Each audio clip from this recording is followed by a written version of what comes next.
Assalamualaikum warahmatullahi wabarakatuh. Perkenalkan, nama saya Ajeng Rahma Kurnia Asih dari kelas R4A ingin mempresentasikan layanan konsultasi.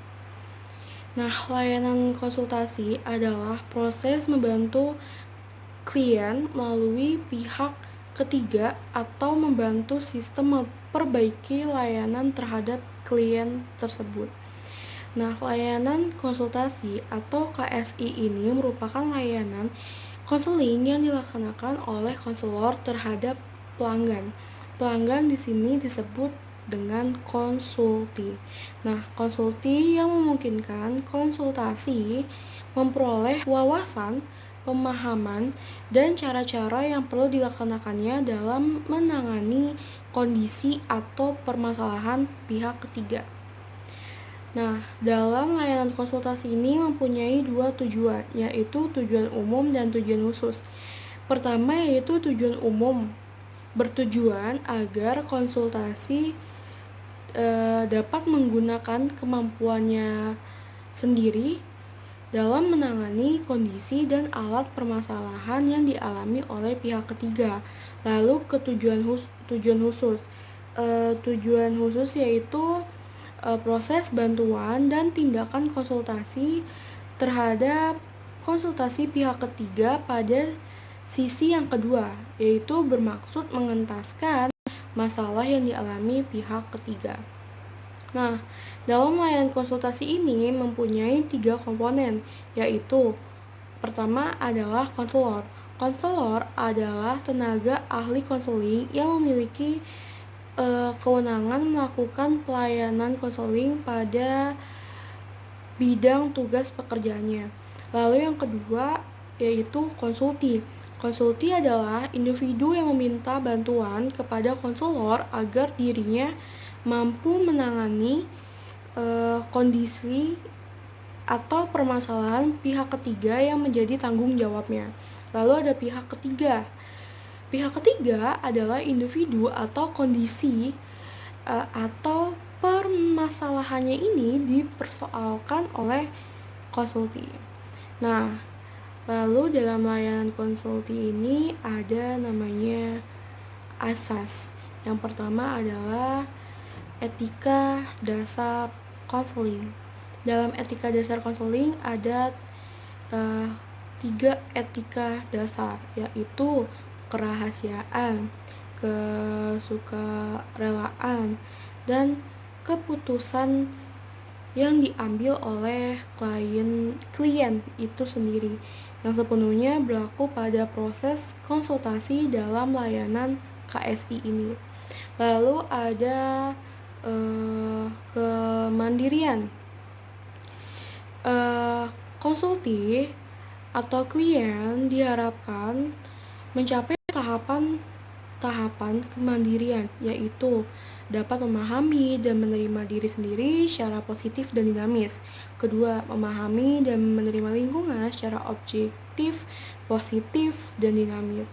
Lalu mengambil keputusan secara positif dan tepat, mengerahkan diri sesuai dengan keputusan yang diambil, dan mewujudkan diri sendiri.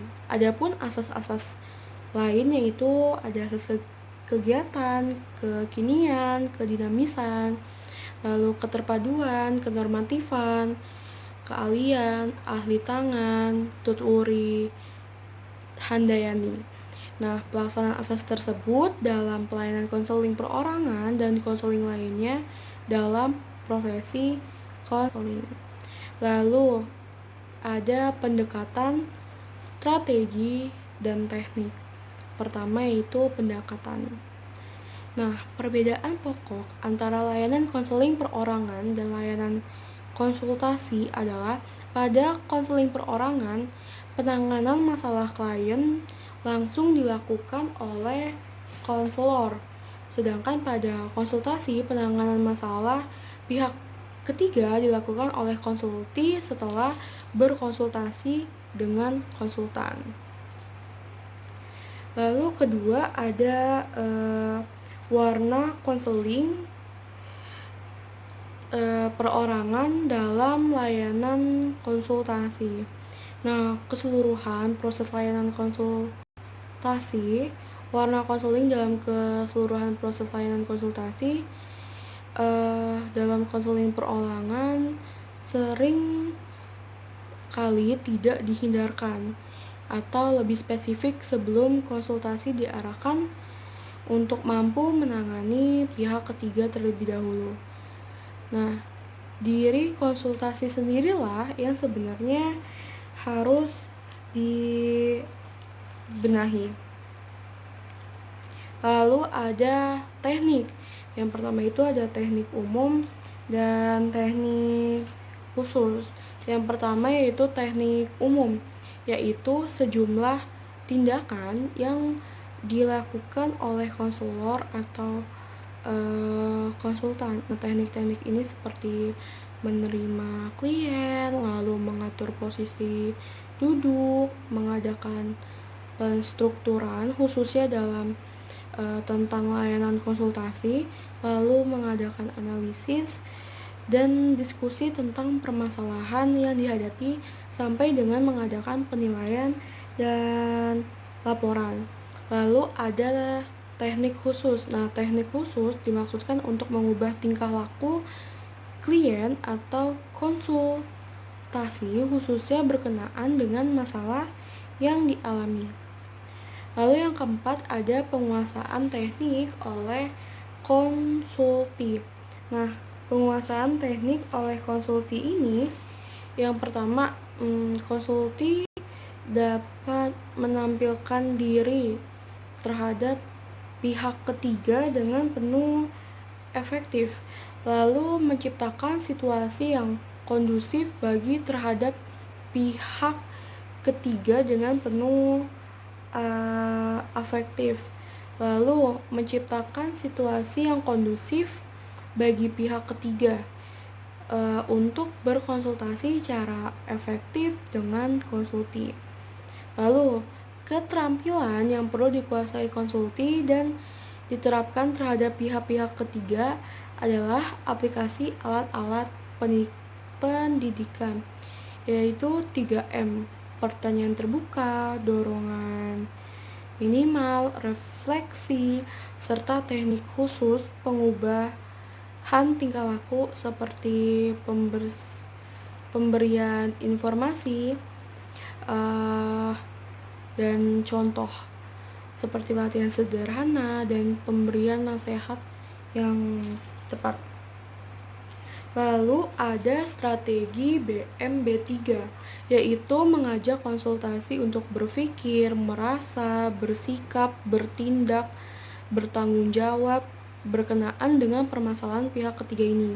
Demikian pula mengajak konsultasi ber-BMB3 terhadap WPKNS konsulti, khususnya dalam kaitannya dalam masalah pihak ketiga ini.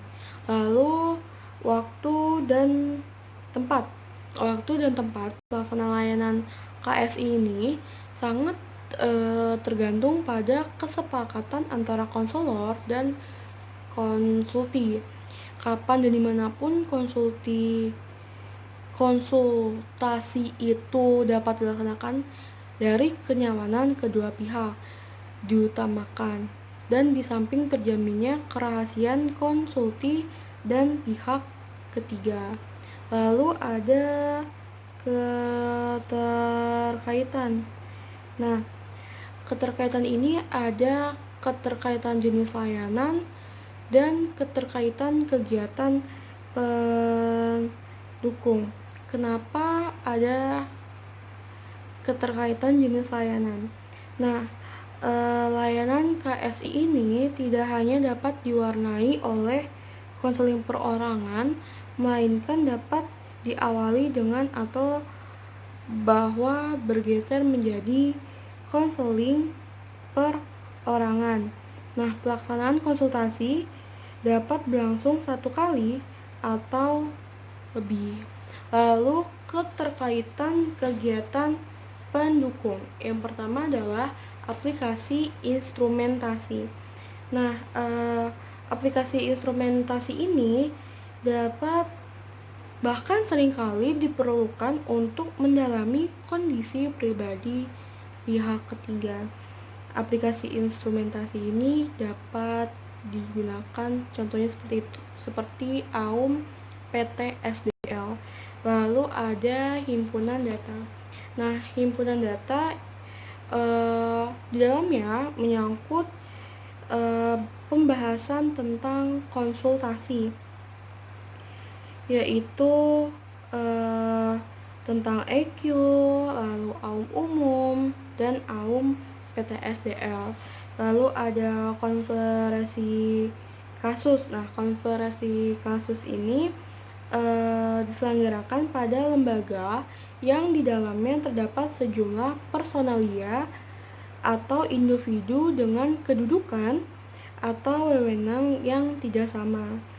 Nah, proses konsultasi pada konferensi kasus ini berisi pendalaman melalui analisis dan diskusi tentang kasus yang akan ditangani oleh konsulti itu sendiri, yaitu kasus yang dialami oleh pihak ketiga dan masalah yang dialaminya. Lalu ada kunjungan rumah.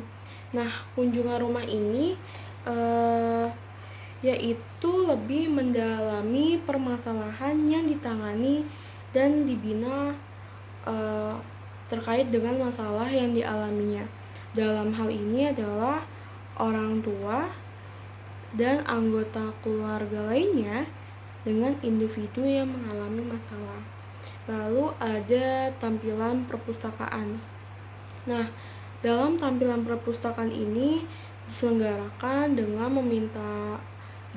meminta konsulti membaca buku atau artikel lalu yang terkait dengan permasalahan pihak ketiga.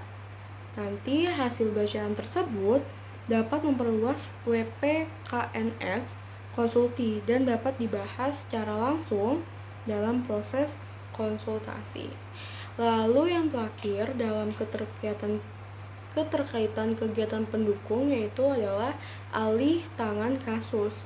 Dalam alih tangan kasus dilakukan apabila masalah pihak ketiga yang dibawa konsulti adalah masalah yang tidak menjadi kewenangan konsultan untuk terlibat dalam penanganannya. Lalu dalam operasionalisasi layanan konsultasi yaitu pertama ada perencanaan dan pengorganisasian. Lalu yang kedua ada pelaksanaan, yang ketiga ada penilaian. Nah, dalam penilaian ini ada LAISEC. LAISEC itu adalah penilaian segera, LAI Jepang yaitu penilaian jangka pendek, lalu LAI Jepang penilaian jangka panjang. Nah, dalam LAISEC ini, fokus LAISEC dalam layanan konsultasi berpusat pada kondisi diri konsulti, yaitu berkenaan dengan ranah akurs. Nah, lalu penilaian jangka pendek atau LAI Japan dipusatkan pada bagaimana konsulti melaksanakan hasil konsultasi, terutama respon antara dampak awal dan tindakan konsulti terhadap pihak ketiga sudah dapat menjadi bagian dari sasaran LAI Japan ini. Untuk ini, konsultasi perlu terlebih dahulu dilatih oleh konselor untuk dapat melaksanakan LAISEC terhadap perolehan pihak ketiga. Lalu ada LAI Jepang atau penilaian jangka panjang. Nah, sasaran utamanya ialah perubahan yang terjadi pada pihak ketiga, khususnya berkenaan dengan permasalahan yang sejak awal dibawa oleh konsulti dalam berkonsultasi dengan konsultan. Lalu ada tindak lanjut dan laporan. Nah, dalam hasil akan sangat berguna untuk mempertimbangkan upaya tindak lanjut berkenaan dengan penanganan permasalahan pihak ketiga. Lebih jauh, hasil seluruh penilaian itu akan menjadi bahan analisis dan diskusi pada kesempatan konsultasi berikutnya secara berkelanjutan. Sekian presentasi dari saya. Wassalamualaikum warahmatullahi wabarakatuh.